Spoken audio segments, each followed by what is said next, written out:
Hello students, आपका स्वागत है आईसीसी कैंपस के इस यूट्यूब चैनल पे।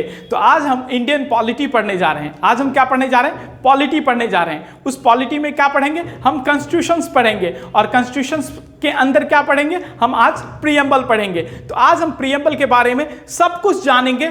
जो भी इंपॉर्टेंट क्वेश्चंस अभी तक बन चुका है, जो भी कॉन्सेप्ट, जो भी नॉलेज चाहिए, वो सारा कुछ हम प्रीएम्बल में पढ़ेंगे। प्रीएम्बल होता क्या है, प्रीएम्बल के अंदर कुल कितनी बातें लिखी गई है, सब कुछ पढ़ने वाले। तो ये सेशन किसके लिए इंपॉर्टेंट है, तो पहले हम उसको डिस्कस कर ले। ये सेशन वो सारे स्टूडेंट्स के लिए इंपॉर्टेंट है जो किसी भी गवर्नमेंट एग्जाम की प्रिपरेशन कर रहे होंगे, चाहे वो एसएससी का एग्जाम हो, चाहे वो रेलवे का एग्जाम हो, चाहे वो स्टेट गवर्नमेंट का कोई एग्जाम हो, चाहे वो सेंट्रल गवर्नमेंट का एग्जाम हो, चाहे वो भारत के कोई भी नागरिक हो, उसे भी अपना कॉन्स्टिट्यूशन आना चाहिए। तो अगर आप किसी भी एज के हों तो जरूर इस वीडियो को देखें और कंटिन्यू जो सीरीज हम लेकर के आएंगे फ्राइडे एंड सैटरडे, शुक्रवार और शनिवार रात्रि 8 बजे मतलब 8 PM पे लेकर के आएंगे वीडियो, तो आपको जरूर देखना चाहिए। तो चलिए हम स्टार्ट लेते हैं पॉलिटी के बारे में।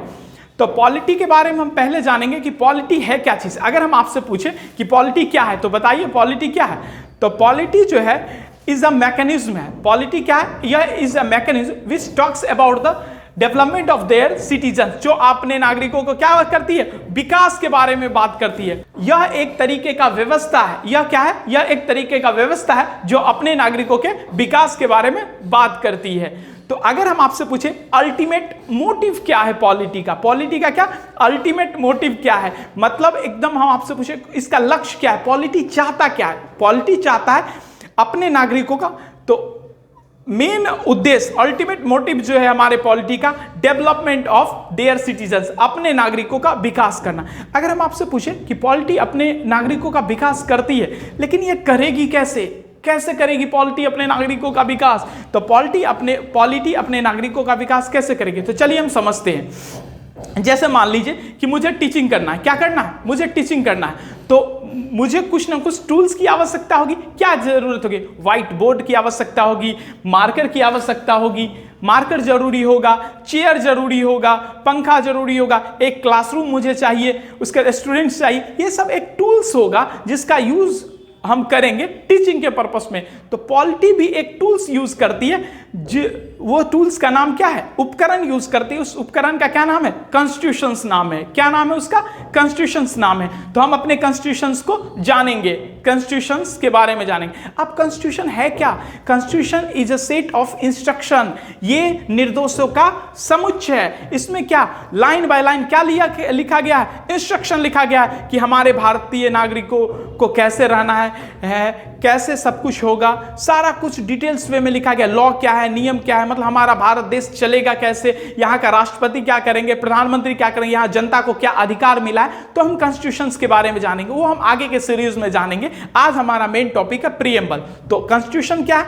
Constitution is a set of instruction, निर्देशों का समूह है। इसमें लाइन बाय लाइन क्या है? निर्देश लिखा है। कॉन्स्टिट्यूशंस में कितना शेड्यूल है, कितना भाग है और कितना आपका प्रेजेंट में आर्टिकल है, वो भी हम आगे पढ़ेंगे। कॉन्स्टिट्यूशन में जो सेट ऑफ इंस्ट्रक्शन है वो लाइन बाय लाइन लिखा गया, ठीक है। उसमें एक नंबरिंग प्रोवाइड किया, 1 2 3 4 5 6 7 इसी प्रकार, और उसके पीछे क्या लिखा गया? आर्टिकल लिखा गया।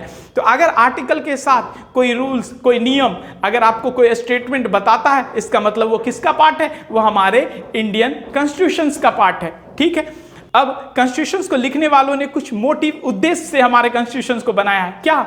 कुछ उद्देश्य से बनाया है। वो उद्देश्य है क्या चीज? वो सारा उद्देश्य एक पेज पे लिखा गया है। वो सारा उद्देश्य कहां लिखा गया? एक पेज पे लिखा गया, संक्षिप्त रूप से। अगर कोई बाहरी आए, कोई फॉरेनर आए, कहे कि आपका कॉन्स्टिट्यूशन कैसा है, तो हम कहेंगे एक बार आप हमारे कॉन्स्टिट्यूशन का प्रीएम्बल पढ़ ले। क्यों? प्रीएम्बल क्या है? Preamble is a short introduction about constitutions, हमारे संविधान का संक्षिप्त रूप है। अब प्रीएम्बल को हम समझते हैं। जैसे मान लीजिए कि आप कोई एक किताब परचेस किए, कोई अच्छे राइटर का, स्टैंडर्ड राइटर का। अब उस किताब के पहले पन्ने को उल्टा करके आप देखिएगा, प्रीफेस मिलेगा। प्रीफेस मतलब क्या?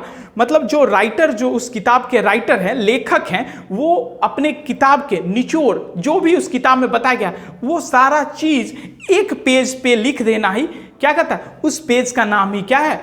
प्रीफेस है। और हमारे कॉन्स्टिट्यूशंस में भी सारा निचोड़ एक पेज पे लिख दिया गया, उस पेज का ही नाम क्या है? प्रीएम्बल है। तो आपसे अगर पूछे प्रीएम्बल क्या है तो आप बोलेंगे preamble is a short introduction about the constitution. ठीक है, अब प्रीएम्बल में हम क्या पढ़ेंगे, प्रीएम्बल में क्या पढ़ेंगे, प्रीएम्बल में कुल 4 बातें पढ़ेंगे। पहला हम पढ़ेंगे सोर्स ऑफ पावर, शक्तियों का स्रोत। दूसरा नेचर ऑफ स्टेट, राज्यों की प्रकृति। तीसरा मोटिव ऑफ स्टेट, राज्यों के उद्देश्य। चौथा डेट। तो आ गया समझ में। आप इस वीडियो को कंटिन्यू देखें, बहुत मजा आने वाला है आपको। और वीडियो कैसा लग रहा है आप कमेंट करके भी जरूर मुझे लास्ट में बताएंगे कि वीडियो कैसा लगा है। तो चलिए अब हम क्या करते हैं, अब हम सभी चीजों को लिख करके आपके लिए देते हैं। ठीक है, अभी तक तो समझ में आ रहा है, तो ठीक है। तो चलिए अब हम लिखित वे में समझते हैं कि आपको क्या क्या नोट करना है एग्जाम पॉइंट ऑफ व्यू से। ठीक है, तो पहले हम एक शॉर्ट इंट्रोडक्शन फिर से दे दें जो हम आप समझे एक बार लिखित में।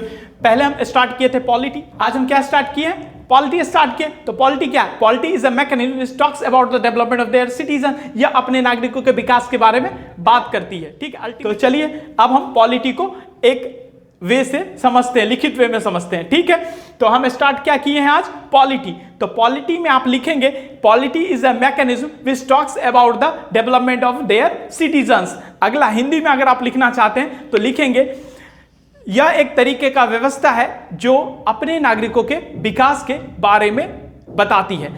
अगले पॉइंट में उसके बाद लिखेंगे आप अल्टीमेट गोल्स।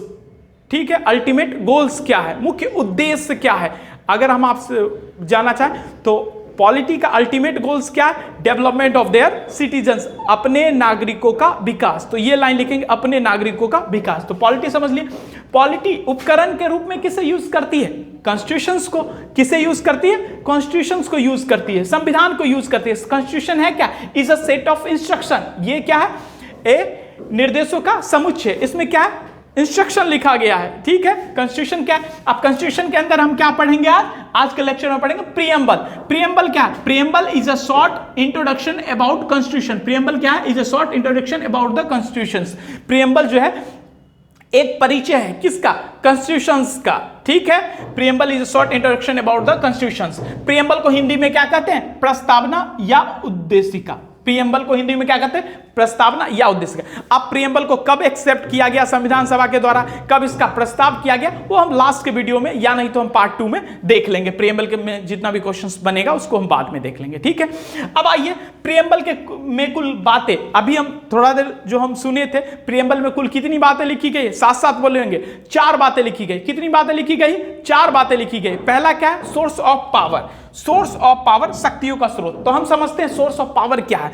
आपसे एक क्वेश्चन पूछा जाएगा कि हमारे संविधान के शक्तियों का स्रोत क्या है, तो कहेंगे we the people of India, हमारे भारत के शक्तियों का स्रोत। एक क्वेश्चन नोट डाउन करेंगे आप, हमारे संविधान के शक्तियों का स्रोत क्या है, तो लिखेंगे we the people of India, हम भारत के लोग शक्तियों के स्रोत है। सोर्स ऑफ पावर को हिंदी में क्या कहते हैं, सोर्स ऑफ पावर को हिंदी में कहते हैं शक्तियों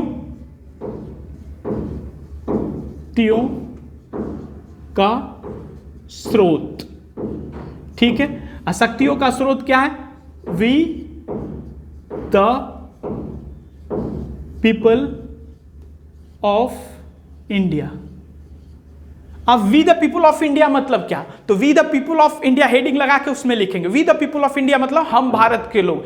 तो इसका मतलब यह हुआ कि अगर कोई भी चीज, कोई भी पॉलिसी अगर भारत के नागरिकों के लिए अच्छी है तो किसी एक समुदाय के लिए नहीं रहेगी, किसी एक कम्युनिटी के लिए नहीं रहेगी, वो सारे कम्युनिटी को डिस्ट्रीब्यूशन किया जाएगा, सभी में बराबर बराबर। ऐसा नहीं कि किसी को ज्यादा किसी को कम नहीं किया जाएगा। क्यों, क्योंकि यहां पे we the people of India, हम आप तुम वो, उसका यूज नहीं किया गया। हम भारत के लोग यानी पूरी नागरिकों को यूज किया गया, जो भी भारत के नागरिक है सबके लिए यूज किया गया है। ठीक है, तो जो भी इक्वली डिस्ट्रीब्यूशन एमॉन्ग ऑल, जो भी चीज होगा यहां का, जो भी चीज होगा वो इक्वली डिस्ट्रीब्यूशन होगा सभी के लिए। ठीक है, तो ये लाइन आप समझ में आ गया। एक क्वेश्चन भी बनता है वो भी आपको समझ में आ गया। तो चलिए अब हम स्टार्ट करते हैं नेचर ऑफ स्टेट। तो दूसरा हेडिंग लगाएंगे, आप क्या लगाएंगे, nature of state. Nature of state, राज्यों की प्रकृति, राज्यों की प्रकृति। अब हमारे देश के राज्यों की प्रकृति जैसे प्रियम्बल पढ़ करके हमें समझ में आ जाना चाहिए कि हमारा इंडिया जो है कैसा है, हमारा इंडिया का नेचर कैसा है। इसमें 5 शब्द, 5 वर्ड लिखा गया है जो बहुत ही खूबसूरत वर्ड है, जो बहुत ही अच्छा वर्ड है। इससे अच्छा वर्ड हो ही नहीं सकता है। पहला वर्ड क्या है? सॉवरेन। दूसरा क्या है? सोशलिस्ट। तीसरा क्या है? सेकुलर। चौथा क्या है? डेमोक्रेटिक। पांचवा क्या है? रिपब्लिक। हम हिंदी में भी लिखेंगे, परेशान नहीं होंगे। तो पहला आप हिंदी में लिखेंगे, सॉवरेन को हिंदी में कहते हैं प्रभुत्व संपन्न। दूसरा सोशलिस्ट को हिंदी में कहते हैं समाजवादी।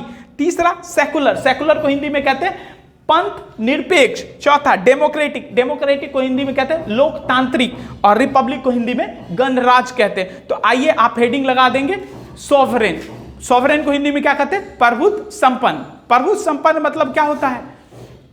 पहले समझिए, प्रभुत्व संपन्न मतलब होता है पूरे तरीके से पूर्ण। मतलब क्या? इंडिया के पास ये राइट्स है, इंडिया के पास ये पावर है, भारत के पास, हमारे भारत के पास ये पावर है, वो इंटरनल पॉलिसी और फॉरेन पॉलिसी, आंतरिक नीति और विदेशी नीति वो खुद तय करता है। कोई एक्सटर्नल फोर्स हमें, कोई बाहरी शक्ति हमें दबाव नहीं डाल सकता है कि ये करो, ये ना करो, ऐसा कुछ नहीं कह सकता। क्यों? क्योंकि India is a sovereign country. क्यों? India is a sovereign country. ठीक है, हमें कोई बाहर की शक्ति दबाव नहीं दे सकती है कि ये पॉलिसी लागू करो फॉरेन में, ये पॉलिसी लागू करो आंतरिक में। क्यों?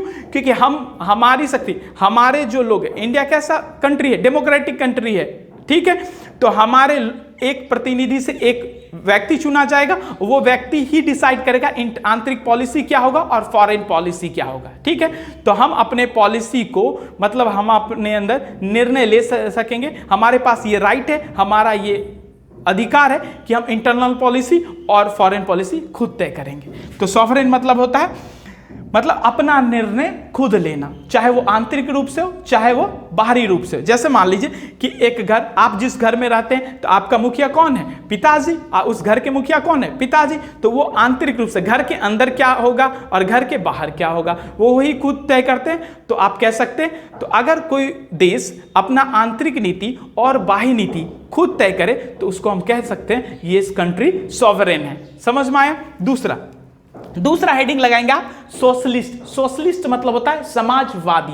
यहां शब्द सोशलिस्ट में क्या है? समाजवादी, समाज शब्द यूज किया गया। समाज मतलब क्या है कि कोई भी चीज अगर समाज में बराबरी नहीं है तो इसको बराबरी लाने के लिए किया जाएगा। ठीक है, तो अगर हमारे समाज के अंदर बराबरी नहीं है, जो गरीब लोग गरीब होते जा रहे हैं, अमीर लोग अमीर होते जा रहे हैं, तो वैसा पॉलिसी नहीं बनाएंगे हम लोग, वैसा पॉलिसी हमारे देश के लोग नहीं बनाएंगे। जो हमारे देश के प्रतिनिधि हैं वैसा पॉलिसी नहीं बनाएंगे संसद भवन, वो ऐसा पॉलिसी बनाएंगे जो सबको बराबर ला के रखे। ऐसा नहीं कि कोई अगर बहुत ज़्यादा प्रतिभाशाली व्यक्ति है जो बहुत ज़्यादा अपना एफर्ट लगा सकता है, वो तो अमीर बन सकता है, लेकिन एक गैप ज़्यादा नहीं बचे लोगों के बीच।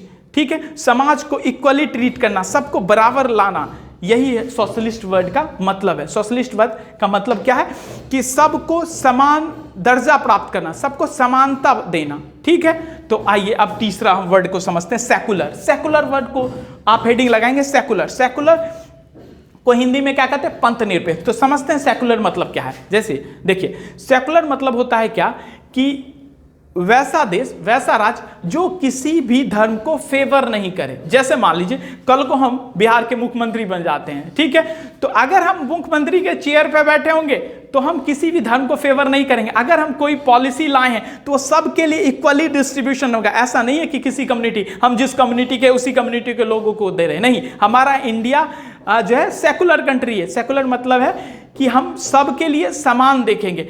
अगर मेरा वहां पे जो वो कर्तव्य यही होगा उस पोस्ट पे बैठ करके कि सबको एक नजर से देखे।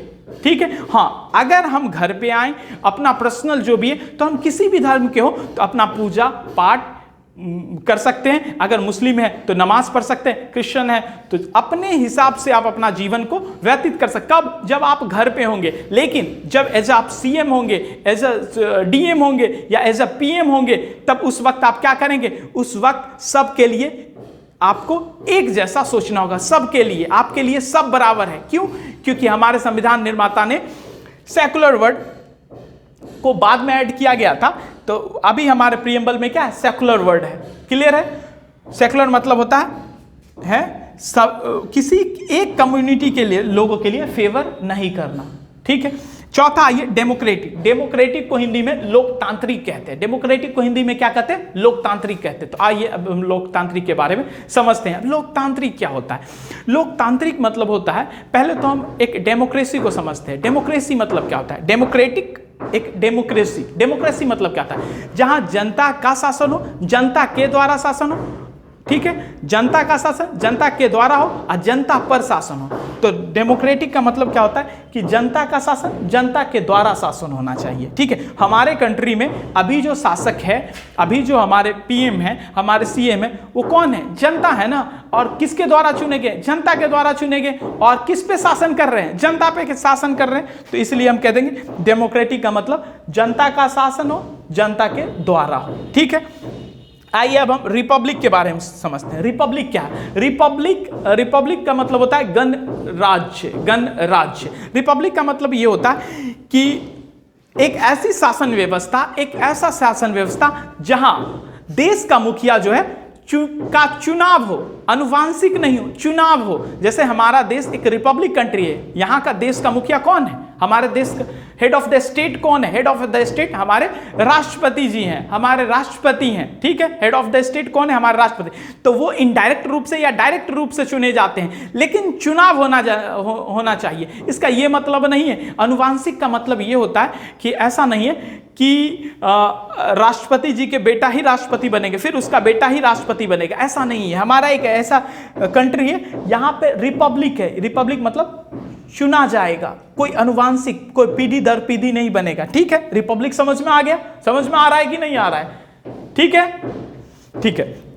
अब देखिए, इंग्लैंड एक ऐसा कंट्री है, एक एग्जांपल ले लेते हैं हम रिपब्लिक। इंग्लैंड एक ऐसा कंट्री है जहां पे राजा होता है। तो अगर हम कहें कि इंग्लैंड एक डेमोक्रेटिक, अगर हम आपसे पूछे इंग्लैंड डेमोक्रेटिक कंट्री है या नहीं है, तो यस, जवाब होगा यस, इंग्लैंड डेमोक्रेटिक कंट्री है। क्यों?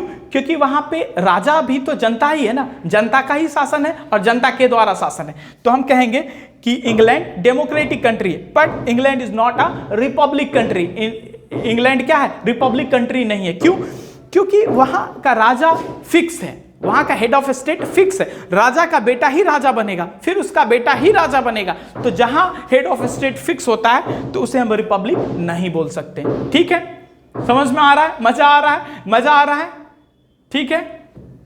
अब हमारा क्या है नेक्स्ट जो है हमारा प्रीएम्बल में कुल 4 things are written in our preamble.